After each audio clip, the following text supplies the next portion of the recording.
It's time for the annual TV Shows of the Year countdown, however this one differs somewhat.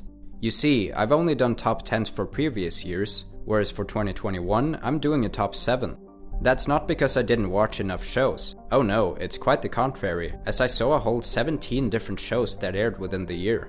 It's more so to do with the lack of memory and interest for majority of the shows I watched. I don't remember much about most of them, and I wouldn't want to talk about them in ignorance. It doesn't really feel like a top list if I don't even care that much about all the entries, which has been the case in other countdowns of mine. I'm therefore cutting out the bullshit and instead focusing on the 7 shows I cared about the most, as I can enthusiastically speak about them with confidence.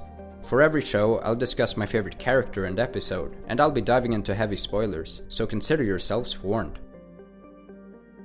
Number 7. Squid Game Season 1. I'm starting the list with probably the most popular show of the year, so even though I wasn't that interested in it, I was eventually forced by friends to watch it. I'm glad I did, because it was a really enjoyable watch, even though it did get a little shaky at points.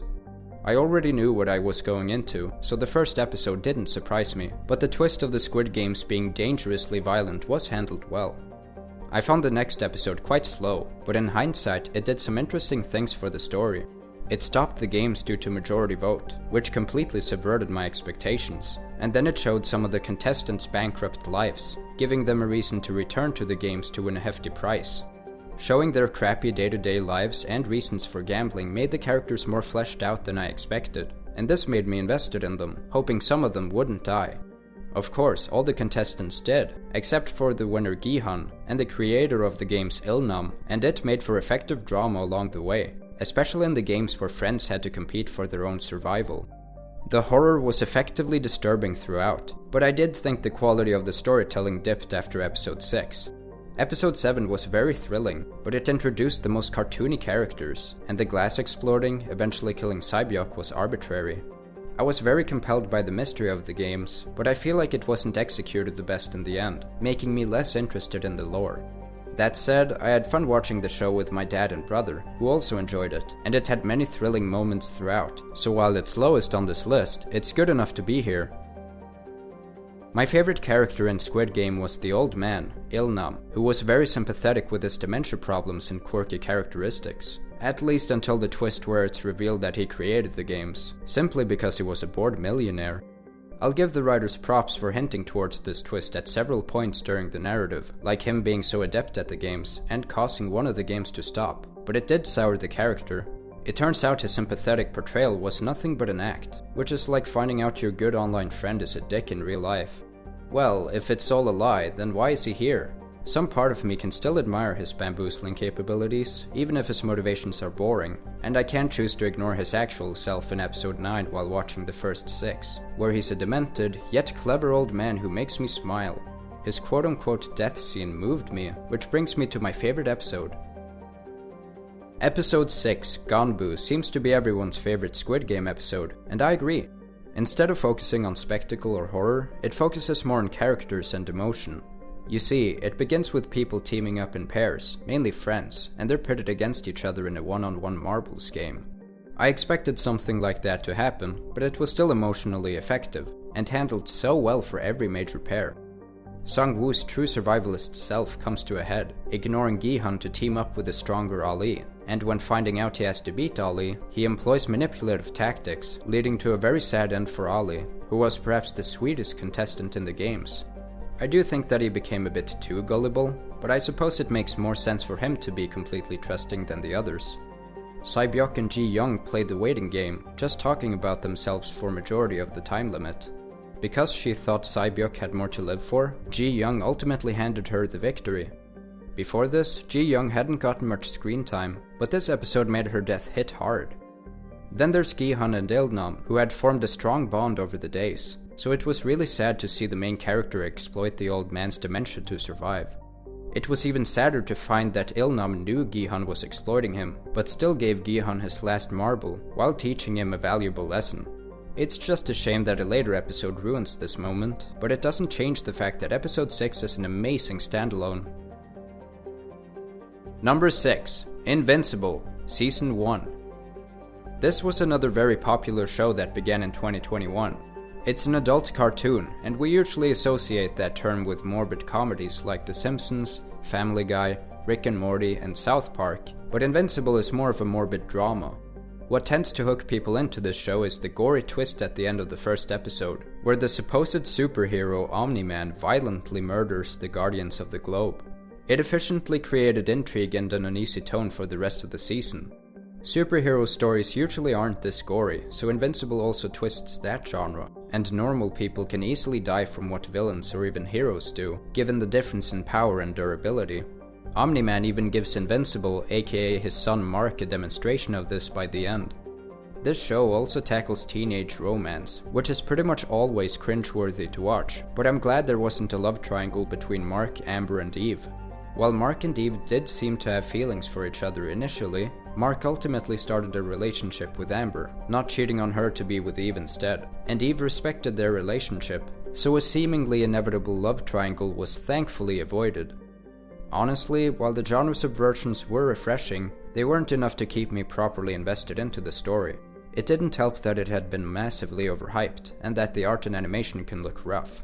However, the final 2 episodes were so amazingly climactic that I began appreciating the first episodes of lead-up more that were required to reach those heights.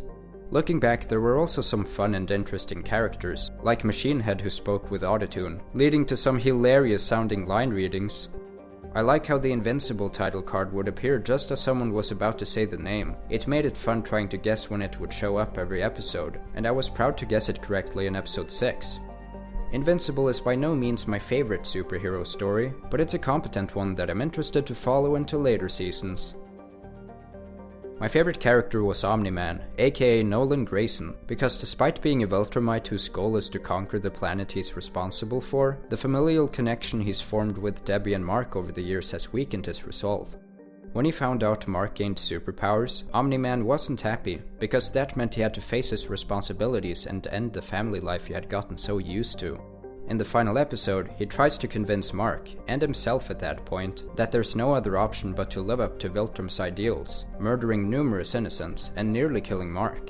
Yet, Mark's words touch Omni-Man, leading him to leave Earth tearfully, and I'm excited to see where his character goes.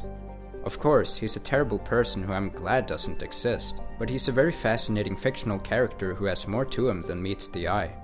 It also helps that he's voiced by J.K. Simmons, whose voice is so strong and recognizable.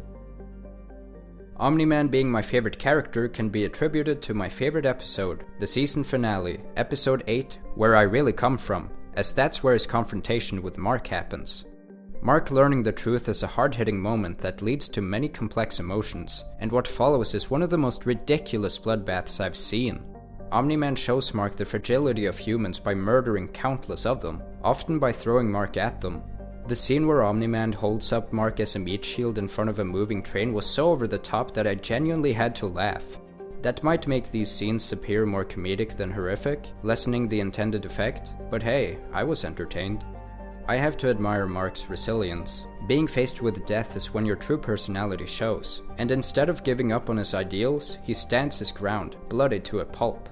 The last scene between Mark and Omni-Man is really emotional, along with a heartwarming flashback that contrasts it. Also, this season finale does a tremendous job at tying up loose ends while also showing that earlier events will matter to the future of the story, laying ground for what comes next. Number 5. Rick and Morty, Season 5. I mentioned Rick and Morty when talking about adult cartoons, and surprisingly enough, it also aired last year, not that long after Season 4. Maybe that explains why it's my least favorite Rick and Morty season, as it maybe needed more time in the oven. Or maybe it's because I watched majority of it on a fucking phone. Either way, I wasn't the biggest fan of all the episodes, particularly the middle ones. The first 2 episodes were actually really strong. I loved how Morty accidentally became the enemy of a place where time moves way faster, so that they had countless years to prepare for Morty's return, and what happened to Jessica was pretty wild. I enjoyed the concept of decoy families in the next episode even more. It led to some chaotic hilarity. Episodes 3 to 7 were underwhelming in comparison, with ideas and humor that didn't appeal to me much. The last 3 episodes were really good, however, perhaps not the funniest, but very interesting ones nonetheless, with more backstory on Rick and Morty's bond temporarily fading, and finally returning to the Citadel. It'll be interesting to see where the show goes from here, now that Evil Morty has escaped the central finite curve. I usually have Rick Sanchez as my favorite character of the season, and he was still great, but I don't think it was quite as strong as in prior seasons. Besides, I was really surprised by how good they made Evil Morty, so I'll go with him. I was worried he wouldn't be done justice after having been built up for so long, but he actually exceeded my expectations, being incredibly competent, outsmarting the Ricks, and having a very understandable motivation. He's just tired of Ricks running the multiverse, forcing Mortys to partner up with them, so he aims to break free from it. What he did in the season finale had me in awe. It was like seeing the peak of Rick, but in Morty. Not that I don't like our Morty, he's got his moments, with good developments and humor, but he's not quite on Rick's level, whereas Evil Morty is. Evil Morty is funny too. I love how he said that the quality of dialogue didn't matter anymore, spouting the most generic shit. I don't know if we'll ever see him again, but if we don't, then it was a great send-off to a great villain. If it wasn't obvious already, my favorite episode was the season finale, episode 10, Rick Mirai Jack. Nice Samurai Jack reference, and the start of the episode has plenty of anime references, even an anime opening. This section was charming, but easily the weakest part of the episode, so it's a good thing it was kept short. Maybe Rick and Morty's reconciliation got resolved too quickly, but I'm fine with it. They soon revisit the Citadel, and Evil Morty finally comes into play again. The interactions between them all are great, and I love how in control Evil Morty is. The episode reaches masterpiece status when Rick shows Morty his backstory in a stunning montage of a dejected Rick killing every Rick he came across to enact revenge on the Rick who killed his family, complete with emotional background music. It all comes together, and the final sequence is just as astonishing. The Ricks apparently created something called the Central Finite Curve, separating all the universes in which Rick is the dominant being in existence from the rest of the universes, making it near impossible to divert from the Rick-controlled multiverse. It's super complicated, so I might be explaining it poorly, but what matters is that it's a clever concept that brings everything full circle. Evil Morty, however, has found a way to break free from the Central Finite Curve, and what ensues is one of the craziest sequences I've seen, where most Ricks and Mortys on the Citadel are turned into juice to fuel Evil Morty's escape. Even if they try to escape with their portal guns, they're just rerouted to blenders. An epic version of the Evil Morty theme plays, he makes his escape, and our Rick and Morty escape from the Citadel. It's so cathartic, and the whole thing looked incredible. Evil Morty is finally free, reaching the normal multiverse where Ricks aren't the dominant beings, and instead of using a green portal gun, he uses a yellow one, signaling this shift. Rick and Morty is always at its peak when it concerns the Citadel, with Season 1 Episode 10, Season 3 Episode 1, Season 3 Episode 7, and now Season 5 Episode 10 being my favorite episodes. The Ricklantis mix-up is still my favorite, but Rick Mirai Jack isn't far behind. For as underwhelming as the season was as a whole, it at least delivered an absolute masterpiece of a season finale. Number 4. My Hero Academia, Season 5. Here's another show that had a disappointing 5th season. I knew going in that I wouldn't like it as much as seasons 2 to 4, but I thought it wouldn't be that far behind, as it would cover some amazing material. Unfortunately, the material wasn't adapted very well. The joint training arc looked great, but that's one of the worst arcs of the series. Not that it's bad, it just isn't very compelling, much like the provisional license exam in Season 3, but at least that arc had an incredible episode in it. The 3 best episodes of joint training, those being 8 to 10, don't come close to Deku vs. Kacchan Part 2. This arc was also padded longer than it should have been, lasting 10 episodes when it could have cut at least 1 or 2. The flashbacks really were rampant this season, especially during the Endeavor Agency arc, where an episode spent 5 consecutive minutes just on flashbacks. What's more, that arc contained a filler episode that seems to exist solely to tie in with the My Hero Academia World Heroes Mission movie, as if that'll make me like the movies more. It was an interesting move to swap this arc in My Villain Academia's order, and I was open to it at first. However, it wasn't handled well at all. The Meta Liberation Army members were initially shadowed out, but then the former League of Villains members are straight up just shown, removing any tension that they might die in My Villain Academia. Also, other members are shadowed out, yet they're shown in the opening, so what's the point? It also feels like a missed opportunity for the opening to not change more moving into the My Villain Academia arc, for example by Shigaraki destroying the My Hero Academia logo like he did in the manga. So it seems that the arcs were swapped for no other reason than to have the Endeavor Agency arc air at the same time as the movie, since they take place at similar times.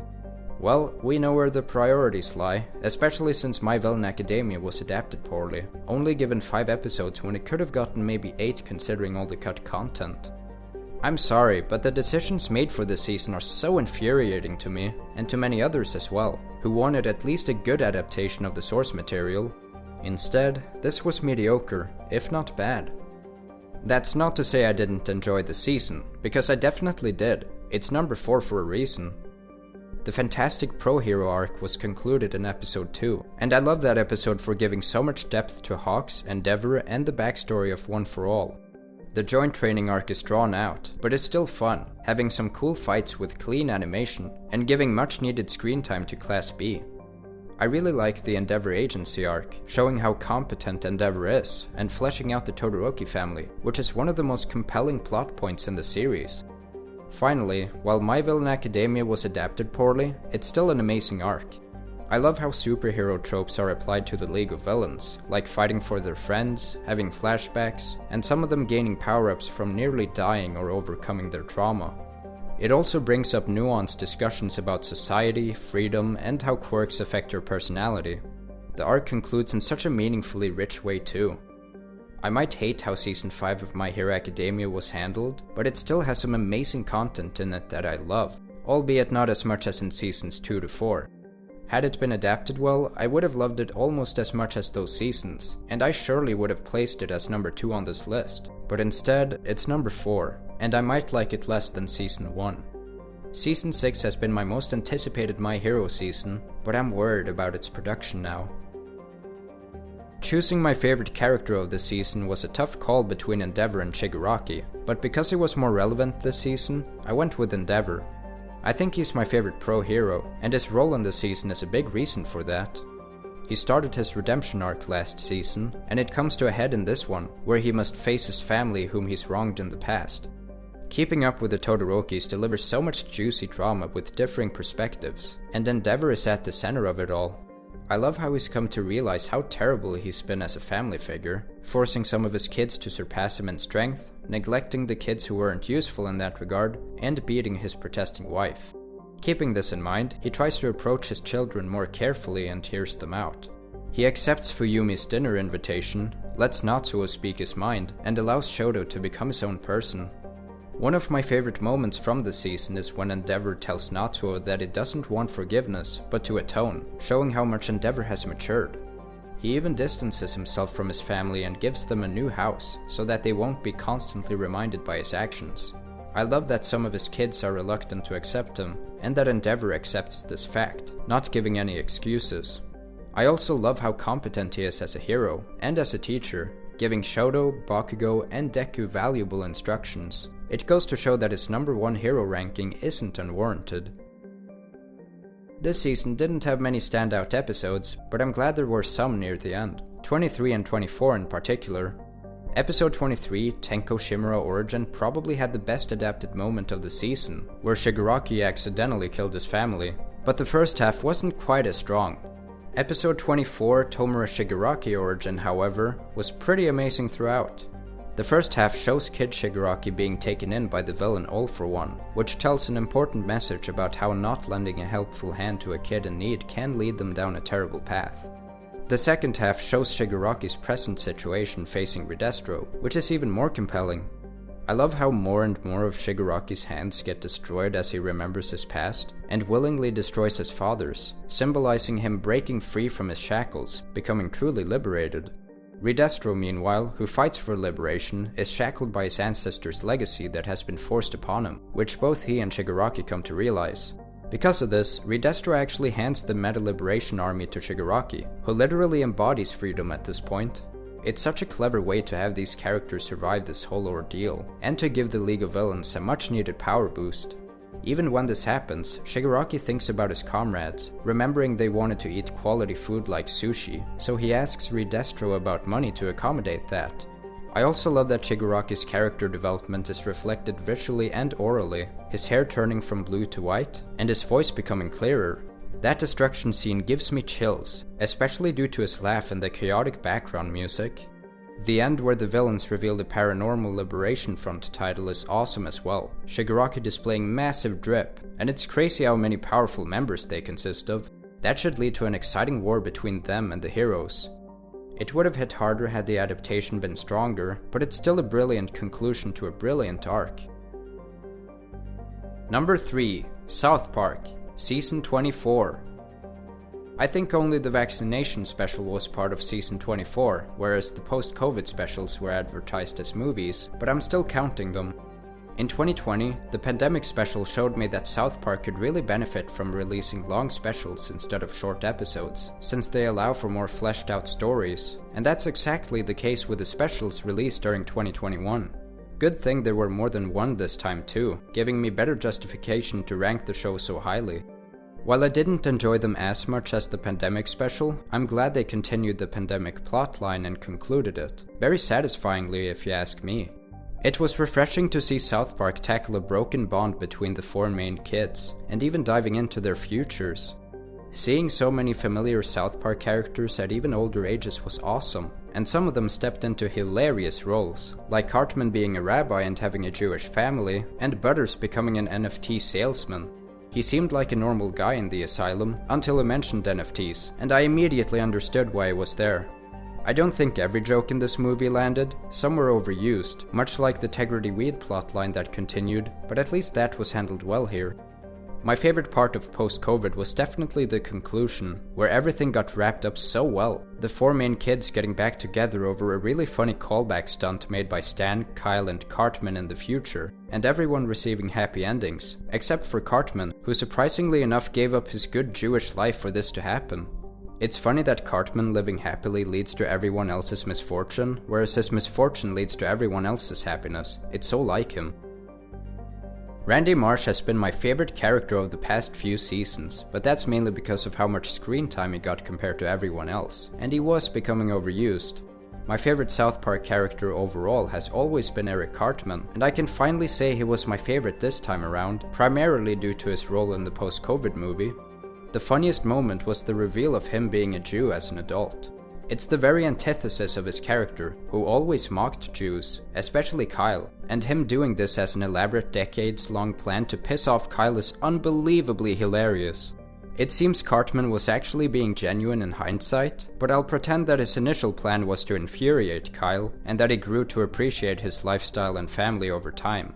Not only does that keep the hilarity, but also makes his arc more compelling. He's become such a better person that in the end, he sacrifices his happy Jewish life in order to fix the broken bond between the four main kids in the past. Of course, he's still very much a dick, initially doing everything in his power to prevent fixing their bond, including misinforming Clyde, who's so prone to believing nonsense. He was also banging his wife while visiting Kyle, which was another very funny scene. This was a fresh take on Cartman I very much welcomed. It's the best he's been in years. I've talked a lot about the post-COVID specials, but Season 24, Episode 2, the vaccination special, was actually my favorite. I thought it was funnier overall with less jokes that fell flat to me, and it finally sidelined Randy Marsh and his integrity, so that was refreshing. The subject matter was used amazingly, like presenting vaccination queues as lines to get into bars, the oldest people gaining automatic access and flipping everyone else off. Bringing non-Trump Mr. Garrison back was perfect timing, given that Biden won the election, and the fact that schools needed more teachers. That in turn led to QAnon members becoming teachers to force their beliefs onto kids, after mistaking Mr. Garrison's "blow shit out your dick hole" as a call to action. To make it even funnier, Mr. Garrison started believing the conspiracy after hearing about it from the White family. Even the controversial Cuties movie was referenced, cleverly naming the new young QAnon members Lil QTs. Butters joining the group as an excuse to leave the house and happily wave a flag around was funny too.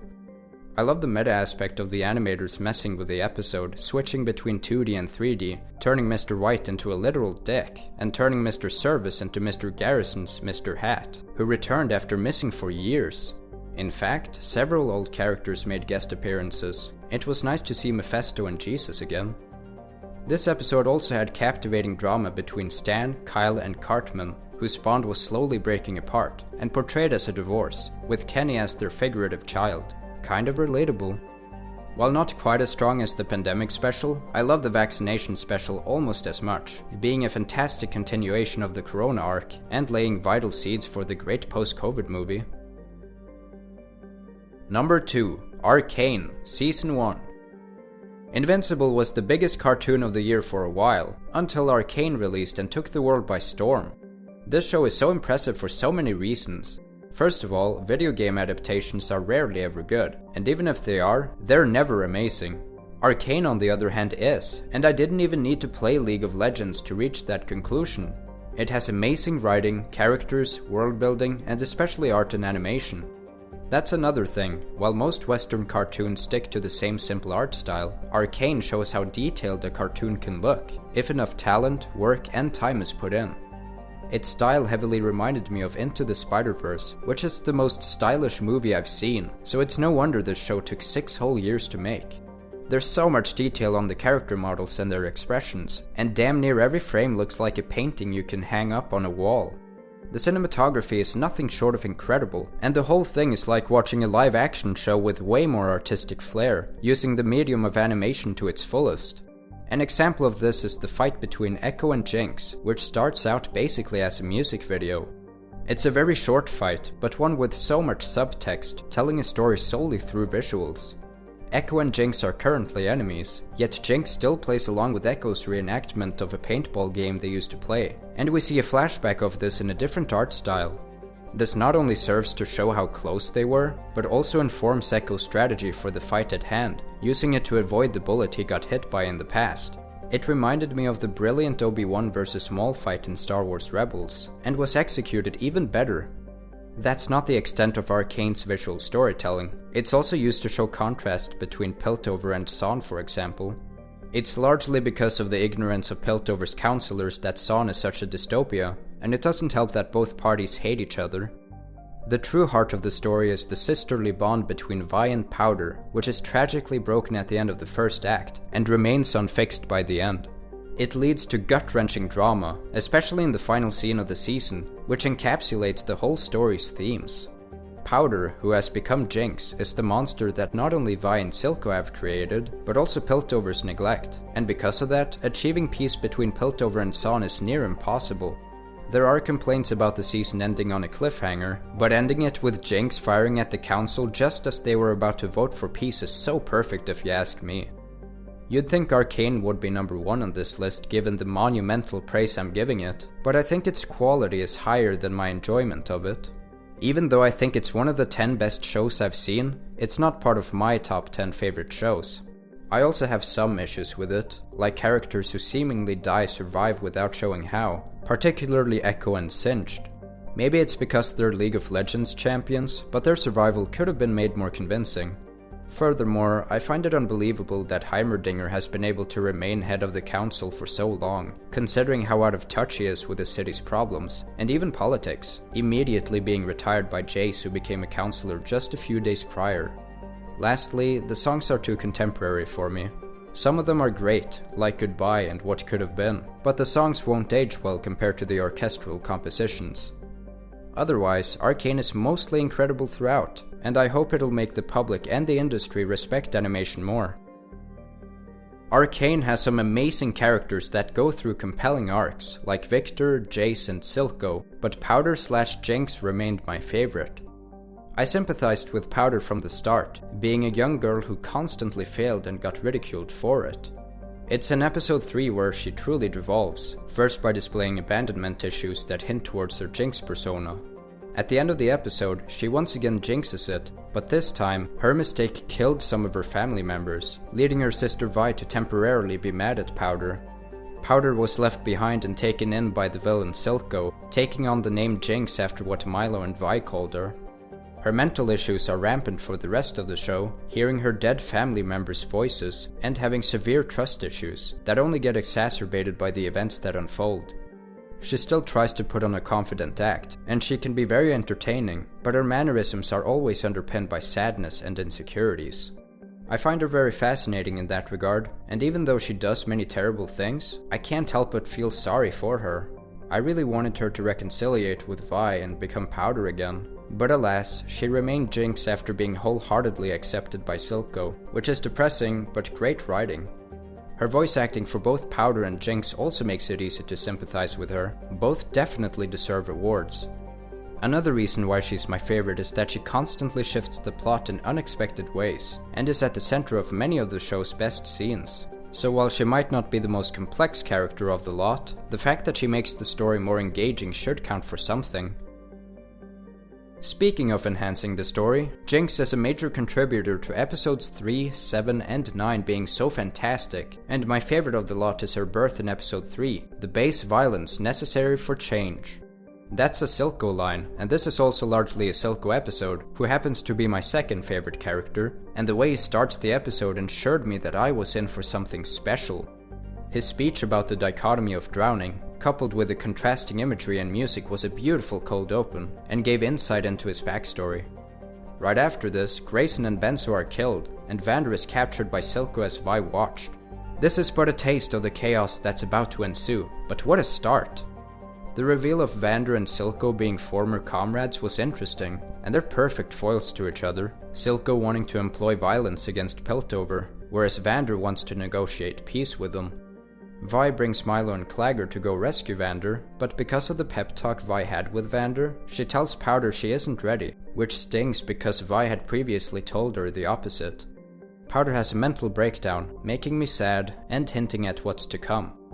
Vi has an awesome beatdown of Silco's thugs, but it's no match against Shimmer Deckard. The tension rises as our heroes try to escape. Like, this genuinely had me at the edge of my seat, especially when Powder activated her ingenious but slow monkey bomb. What follows is a stunningly directed scene where we see a blue explosion from different angles, causing destruction everywhere, and unfortunately doesn't discriminate between foes and allies. Claggor and Milo are killed, their escape plan ruined, and my jaw on the floor. While I had a sneaking suspicion that Powder trying to help with dangerous bombs would jinx it, plans like this usually go well in stories, so I was still shocked. Everything's gone to shit, and Vander has an epic final stand, before being backstabbed by Silco.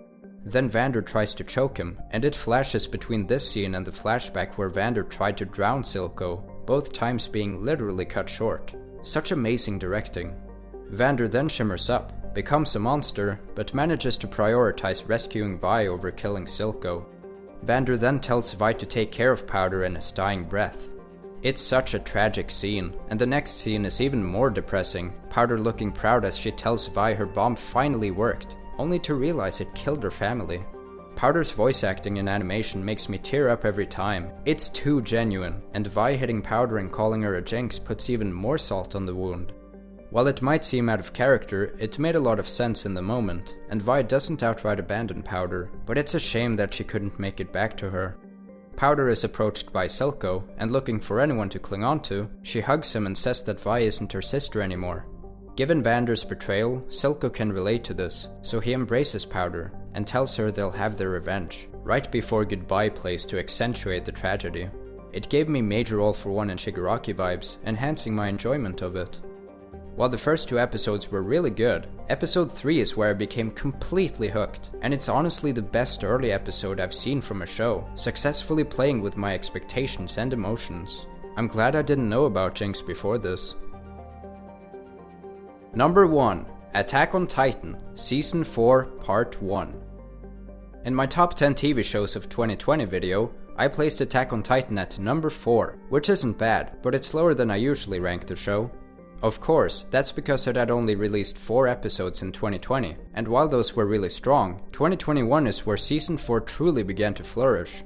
It started with a monumental declaration of war episode, and with 12 episodes this time, AOT easily became my favorite show of 2021. It's not just because of quantity either, as most of these episodes were amazing.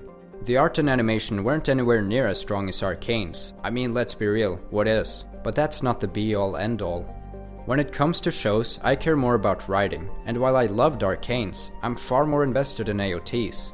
It helps that I've been with this show since the year it began, and the way it has evolved all the way since then is absolutely fascinating. What was once a simple revenge plot against terrifying giants within a confined area has turned into a deeply philosophical and nuanced story about humanity on a global scale.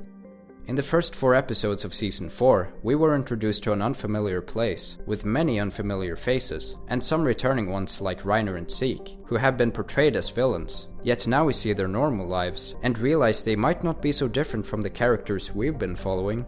Then in the next 4 episodes, the characters we've been following return, not as heroes, but as terrorists assaulting Marley, and while they had every reason to do so, there's no justification for murdering countless innocents. In the next 8 episodes, we see the conflicting situation Paradis Island is in, the military arresting Eren Yeager for going rogue, and others siding with Eren for making a move. This season really blurs the line between hero and villain, taking the concept of grey morality to a whole new level. There's also plenty of meta-commentary, which only gets proven by those who watch the show. A great example of this is the new character Gabi. She's a child soldier who has been indoctrinated by Marley to blindly hate the supposed devils of Paradis. When her internment zone Liberia is invaded by those Eldians, she seeks revenge and manages to kill Sasha. Many viewers were upset by this, given that we've known Sasha since the beginning, thus wanting Gabi to suffer. Even when friends and family members of Sasha forgive or at least understand Gabi's actions, and even when Gabi realizes what she did was wrong, there are many viewers who still hold a grudge, while loving Sasha and the other protagonists despite performing even worse deeds. It reveals a hypocrisy in people, and it is understandable given that you value your close ones over strangers, but it at least made me reflect more on the cycle of revenge and how destructive it is. I'm not sure if I communicated my thoughts clearly, given how challenging this season is to discuss, but I'd love it for that. AOT might be the most thought-provoking show I've witnessed, leading to some of the most diverse reactions and discussions. Another reason I love AOT so much is how it handles mystery, and while a lot of the lore has been revealed, another interesting evolution in this season is that the mystery is now primarily about the main character. Since I didn't know Eren's plan and motivation, I couldn't confidently call him one of my favorite characters, but it made him the most intriguing character. I was initially put off by his warmongering in Marley, but the more I think about it, the more it makes sense. He's always had that rage inside of him and drive to do what he feels must be done, and if that means to keep moving forward until he destroys his enemies, then so be it. As fantastic as this season was, I did have some problems with it. No one kept watch on the Jaw and Cart Titans while they were trapped during the attack on Marley, allowing them to escape and join the fight anyway, so that was pointless. Levi's entrapment of Zeke gave Zeke the single opportunity he had to kill Levi, so that could have been planned better. I was also disappointed on occasions due to expectations. We had to wait 2 weeks for declaration of war, which was hyped up as the peak of AOT, so I thought it would be crazier, maybe Eren doing some path shenanigans. Alas, the paths from the trailer didn't come into play until part 2, along with some other things, leaving me blue-balled. That's one of the most hyped trailers I've seen, but I do kind of regret watching it before the season aired, given how spoilery it is. I was very excited about the Levi moment against all those titans in the forest of giant trees, but I felt the moment was too brief, and not animated the best. Overall though, I appreciate the season a lot more in hindsight. I do still prefer Season 3 Part 2, that arc of absolute peak fiction is hard to top, but Season 4 is a terrific continuation that gave the story more depth than it already had. I said Eren Yeager was the most intriguing character, but I also desperately wanted to learn more about his brother, Zeke Yeager, and this season elevated him sky high, making him my favorite. Before, he was one of the most boring characters to me, but he did have a small exchange with Eren near the end of Season 3 that I'm so glad was elaborated on. Episode 8 revealed him to have betrayed Marley and sided with Paradis, or at least with Eren, so that they could combine the Founding Titan with the Titan of Royal Blood, which would bypass the Royal Founding Titan restriction.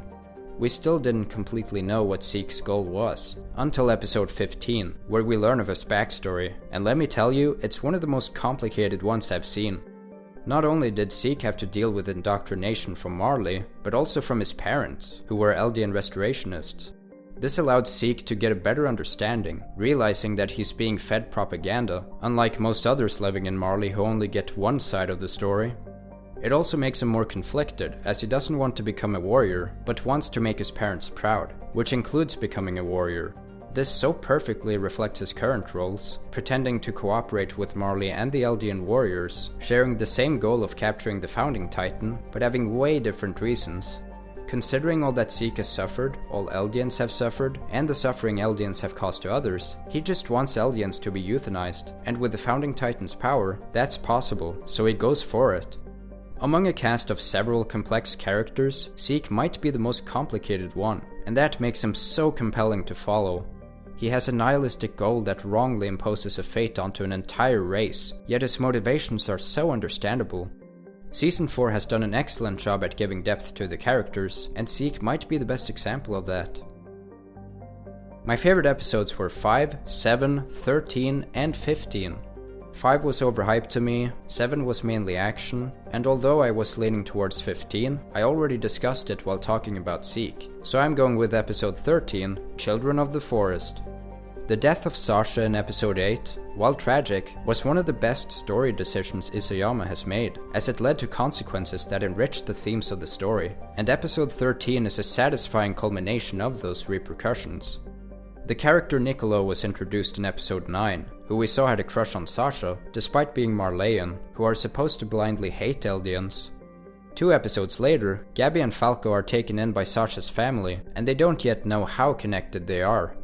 Kaya is reintroduced, whom Sasha saved 2 seasons ago, and she has an engaging discussion with Gabby about who deserves blame for past and present atrocities. In episode 13, Gabby and Falco, Sasha's family, and Niccolo all intersect. Niccolo realizes Gabby was the one who killed Sasha, so he holds Falco as hostage and asks Sasha's dad to kill Gabby. Niccolo and Gabby bicker back and forth about who's to blame, and Sasha's dad takes Niccolo's knife. Even though he has all the reason to take revenge on Gabby, he instead de-escalates the situation, gives the most beautiful speech about keeping the children out of the violent forest, and is still able to forgive Gabby. For him, and his wife for that matter, to forgive their daughter's murderer because they fully understand this cruel world and try to rise above it, is so profoundly beautiful and excellently reintroduced them into the story after having been absent for so long. Kaya too, except she takes the knife and tries to stab Gabby, showing that not everyone can so easily forgive, especially a child. This makes the last scene from 2 episodes ago so much sadder, where Kaya said she wanted to be like Sasha and help people, and it goes to show how complex people are. To be honest, I think this dinner scene is my favorite scene in all of 2021. It had so much build-up and so much payoff, with thrilling drama and nuanced reactions. To top it off, the scene ends with the reveal of Titan transformation juice being in the wine, which I deduced from watching the trailer, so it was a moment of vindication to see my prediction be correct. The episode has other amazing moments as well, like when Levi seems to develop regrets while past imagery is edited over trees behind him. What a unique shot. I love the ending as well, where Eren casually walks in out of nowhere to finally talk to Mikasa and Armin. The only issues I can find with this episode is that it doesn't always look the best, but the writing is so strong that I can afford to overlook that. Those were my 7 favorite shows of 2021, and all of them were solid. 3 of them were completely new, showing that the year had good stuff to offer, especially Arcane, which exceeded just about everyone's expectations. It wasn't the best year for 5th seasons, but at least South Park and Attack on Titan had wonderful continuations. I'm still very excited for My Hero Academia Season 6 in 2022, and the year has already covered South Park Season 25 and Attack on Titan Season 4 Part 2. There's also the final season of Better Call Saul to look forward to, as well as Stranger Things Season 4 and the new Game of Thrones related show House of the Dragon. 2022 is looking to be a strong year for television, hopefully better than 2021. I'm Arcadon, and hopefully you'll see me next time!